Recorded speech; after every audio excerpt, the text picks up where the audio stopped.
Welcome. Good morning, everyone. We've not got there's too many as to go in and do introductions. And we've got quite a wee bit to get through. We will stop approximately halfway through the presentation this morning for questions, and then there'll be opportunities for questions at the end. And also, if you've got any questions, you can add them to the chat as well. All right. So we'll just move on to the next slide, please, Gary. So that's Cora Foundation's mission. Fairly straightforward. And that's hopefully what we're trying to encompass here with this particular grant as well. And hopefully today we'll be covering the following. A brief overview of the way forward. The fund focus on the funding aims and criteria. There's quite a lot in the criteria. If you've applied before, you'll know that. And there'll be opportunity, as I said, to ask questions. And you can do that either by waiting for the questions points during the conversation, or you can put them in the chat as we go along. And I'm going to pass on to Gary now, who's going to take the next few slides. John just likes putting me on the spot, but no, it's to share a bit with you initially about the context and the development of the Way Forward for Families Partnership.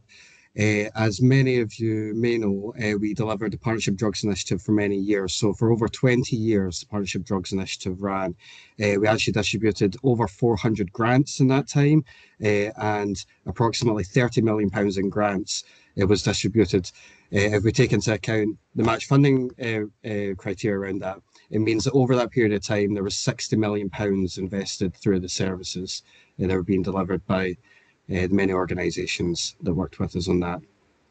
The Partnership Drugs Initiative was initially established as a partnership between the Scottish Government and Cora Foundation, which was Lloyd's TSB Foundation for Scotland at the time, and it's match funded approximately 50% from Cora and 50% from the Scottish Government, and that's been fairly long-standing, and we're quite proud of that relationship that we have with the Scottish Government. They've continually invested in PDI and in this partnership approach, as the learning gained and the impact we've had on families has been significant over this period of time, and they continually recognise and respond to that by continuing their investment. This was initially built on the hidden harm research, and has been supported through ongoing research related to this, and it's around the effects of drugs and alcohol on children and young people and the families associated with them. Throughout the PDI lifetime, we did involve children and young people at various stages, be it in research or decision making, and that was alongside experts in the field. And we have a few long-standing partners, but we've had some excellent experts over the period as well. PDI is, although it has come to an end in terms of new grants, there will be a legacy for those organisations that are currently funded, and so the last grants were made in 2022, and they'll run up to 2027 or 2028 approximately.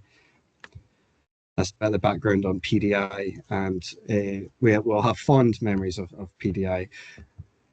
So we had agreed collectively and with partners that a review of PDI was necessary. This wasn't the first review, but there was a significant review undertaken following the COVID outbreak.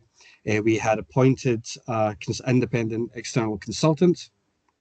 They undertook several months of research, engaging with grant holders, other experts. Many of the youth groups funded through PDI, for example, were engaged in this consultation. They looked at the policy landscape, of course, the evidence base that's changed over the time. They interviewed partners and grant holders, as I say, and they presented their focus and findings at the end of that period. So that was presented to Cora's board, our steering groups, our partners, and a few recommendations were made. What the review told us is that the need was greater than ever to support children, young people and families affected by drugs and alcohol. that whole family approaches, although a direction of travel in terms of policy and strategy, very much what should underpin the work that's taken in this area. The research as well, of course, told us that the value of third sector approaches, so that is the community-based, relationship-based, flexible, responsive approaches that we pride ourselves on rightly. So that the value is there in the third sector, and the encouragement to work in partnership through PDI and the Way Forward for Families Partnership is a positive approach. And yes, we would recognise greatest value through these joined up approaches. The review also highlighted the needs, as is the direction of travel for many of us, to devolve that power, shift the power from Cora and our decision making, and include to a greater extent those that the grants will affect. So we'll come on to that in just a moment, but involving children and young people and families in the decision making. As mentioned, the policy landscape has changed over the time, and much of this is incorporated into the new design of the Way Forward for Families Partnership. But you'll recognise many of these policy documents yourself. So the Getting It Right for Every Child, Getting It Right agenda, the Road to Recovery, Rights, Respect, Recovery. These things have came out in the past 20 years, and of course, takes time to understand and comprehend and to build into our work, but I think this is where we've got to. The incorporation of UNCRC, the promise, of course, and all of these things, as I say, we asked various questions throughout the Way Forward for Families Partnership about the alignment with these things, but we understand that many of your organisations will be working to these actively also.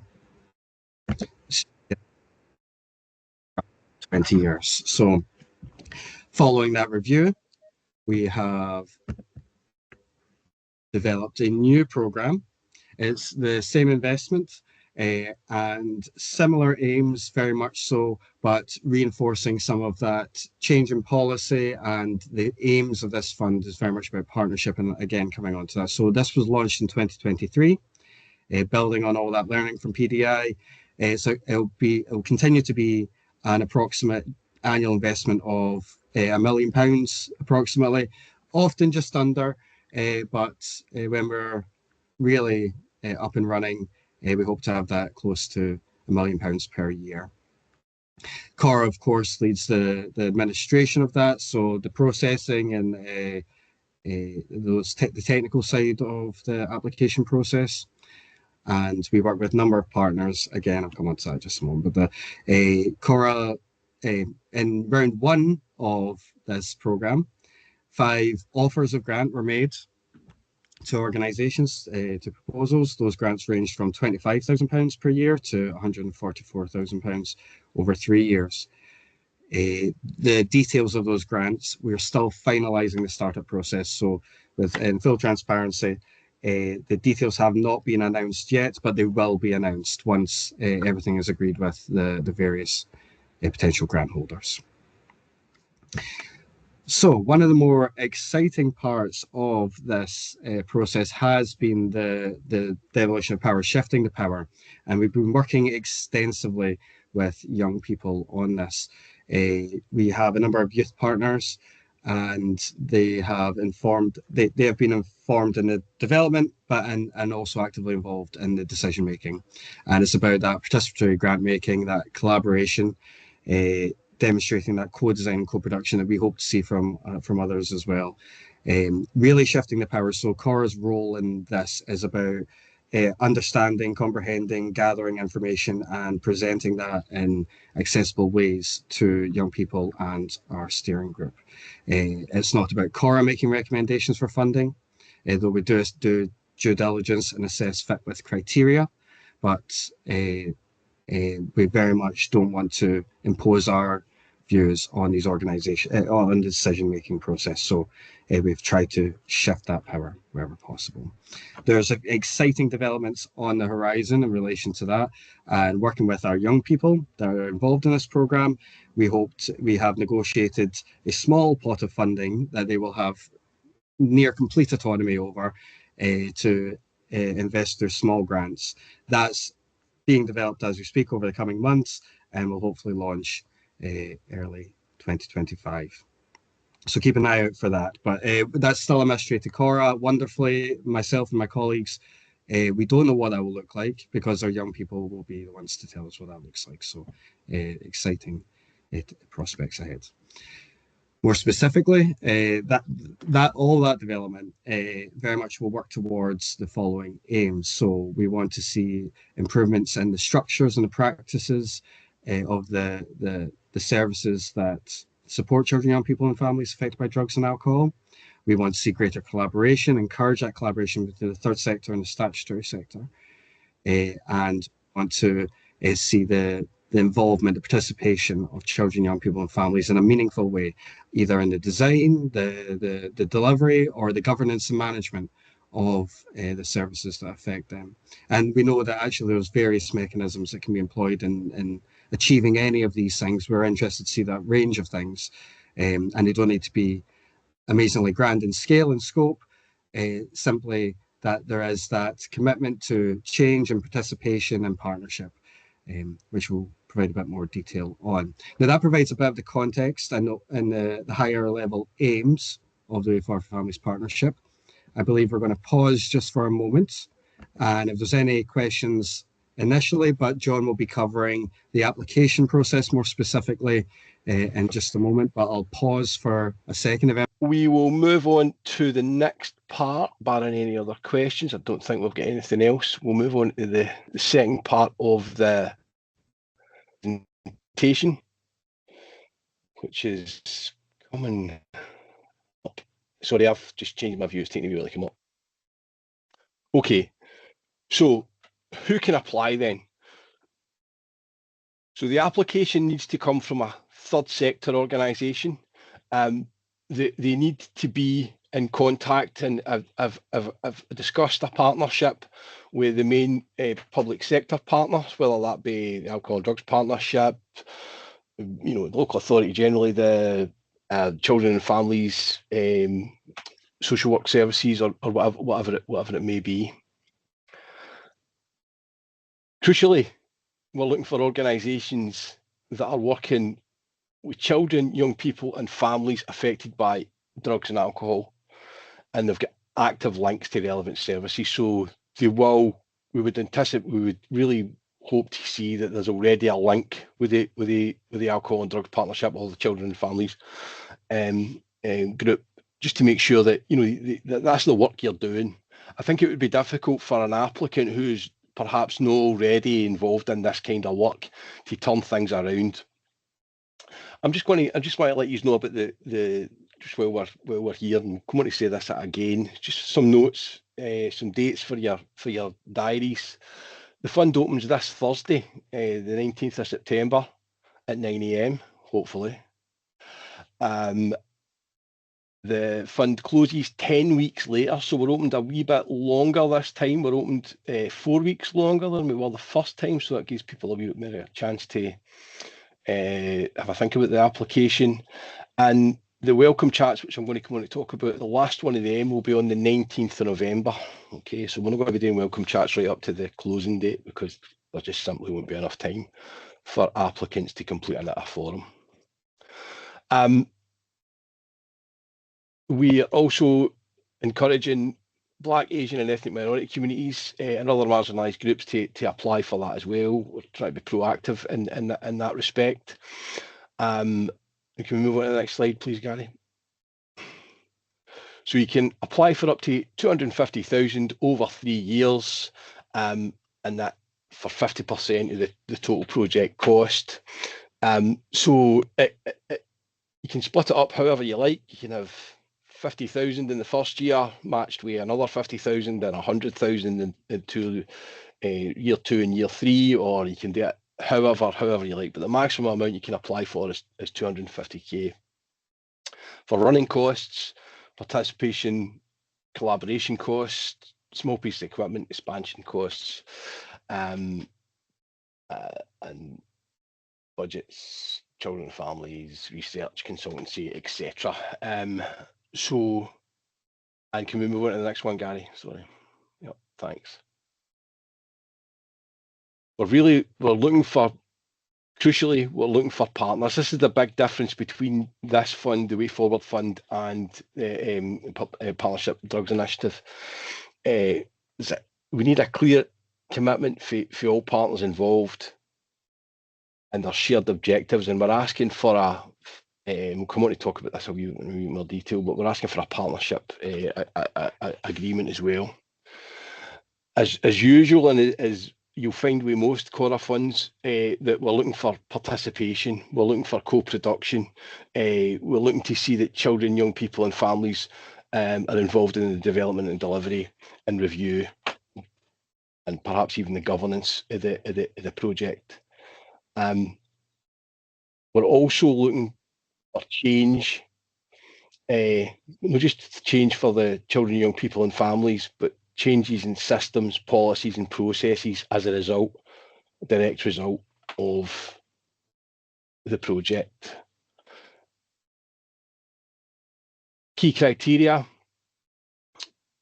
as already said, we'll cover 50% of the total project costs, must be matched with a relevant public sector partner. Now, the match funder doesn't necessarily have to be the partner. It can be two different things, but we would expect 9 times out of 10 that it would be the match funder would also be the partner. Partnership agreement needs to be in place, detailing the shared objectives of the project, and a clear willingness to be collaborative. So really big emphasis on the partnership side of things. So welcome chats.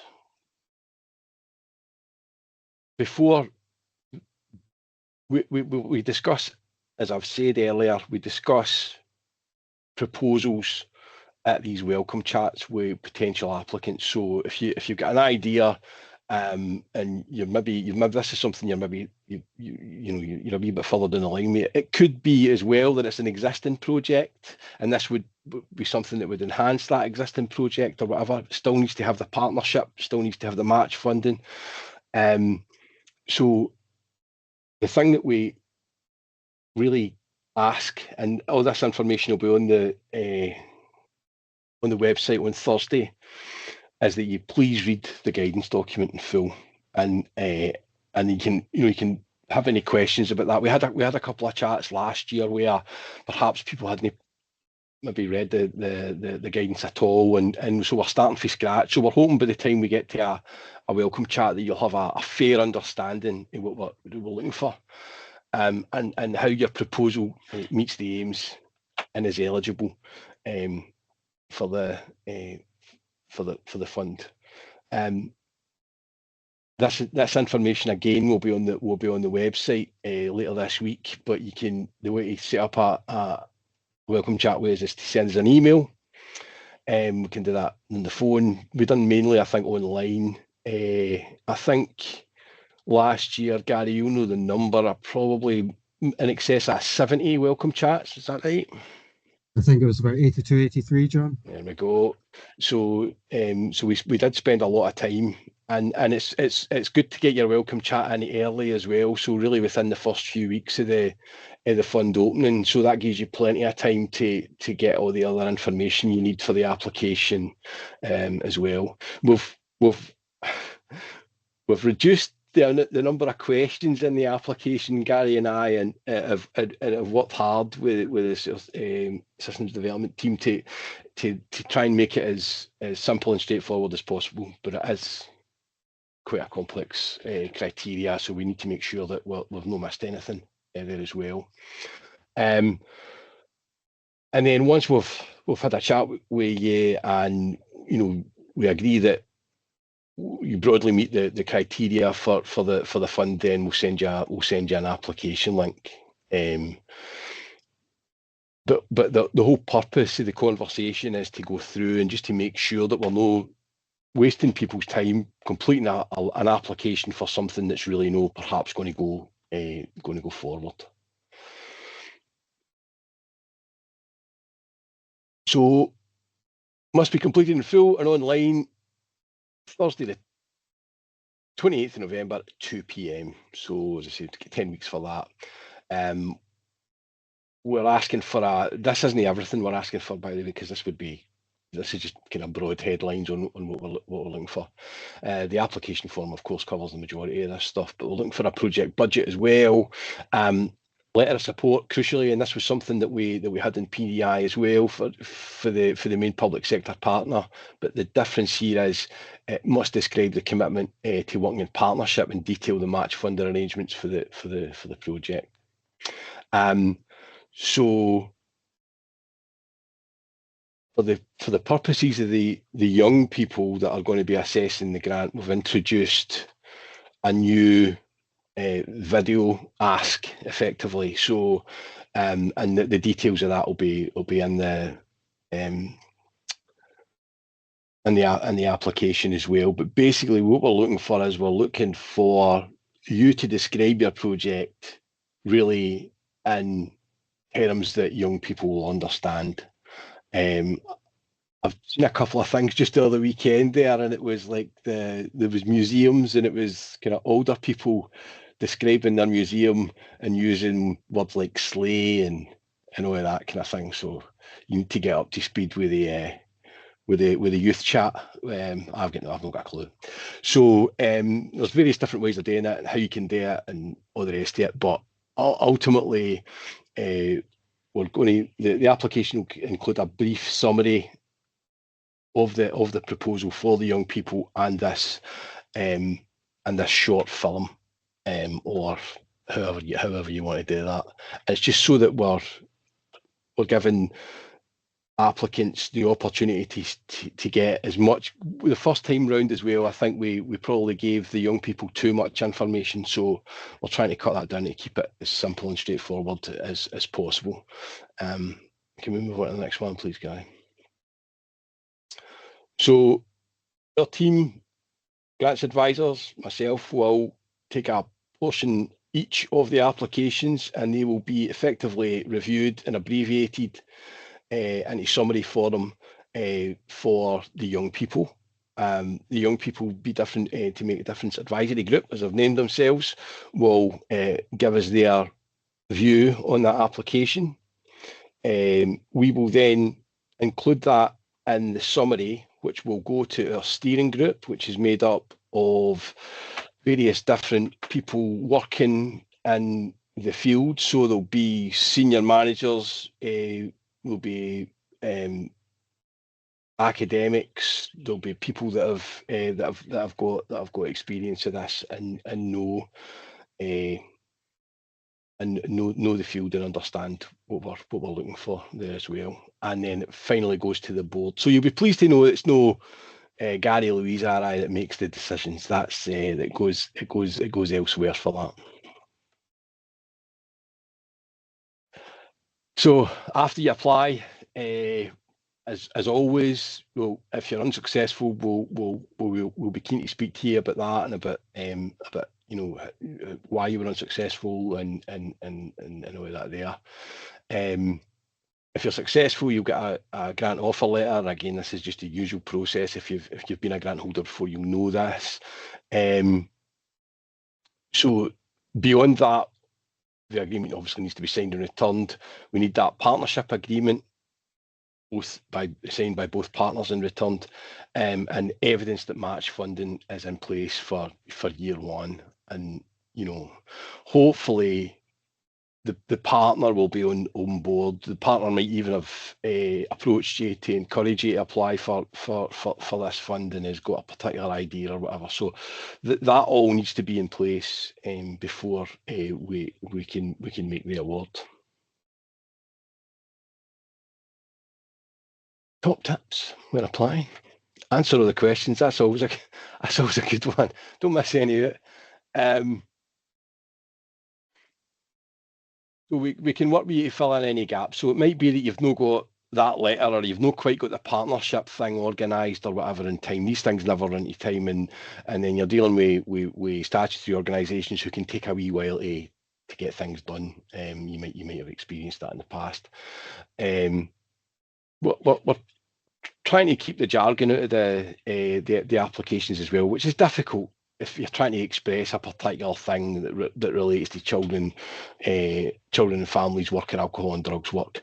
But you know, we're not assessing you on your English. And as I say, we're trying to avoid jargon, and we can help you with completing the application form. We can't tell you obviously what to put in the application form, but any specific practicalities on about the application form, we're here to help, and you'll have our contact details at that point as well. So you can get in touch anytime that you like.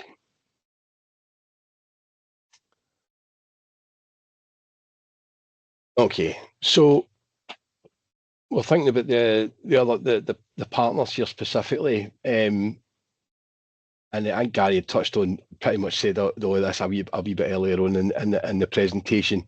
So you know it's 50% match funding. It's an opportunity for the investment in the local authority area and the local community. It's focused on change, policy, service development, develop stronger partnerships with third sector organisations. We're hoping that you'll already at least be in contact with your local partners. I would anticipate that would be the case for the majority of people that are going to be applying for the fund. There should be links as well with children and families or the ADP or indeed both. And it's really just about getting that collaboration thing and doing what the best for children, young people, and families affected by. Okay, Gary, we skip on to the next one. Okay, so there's our dates again, in case you missed them the first time.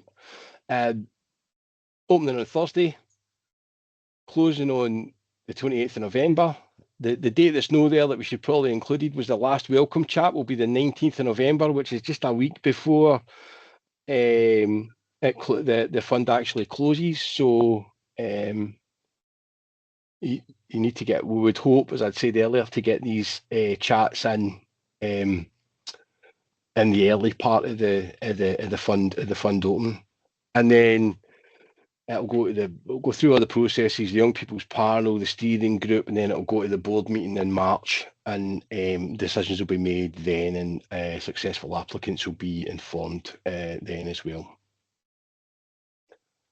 And this is just a quote, and this is back actually to the to PDI, and just a quote for one of the young people who participated in one of the PDI funded projects.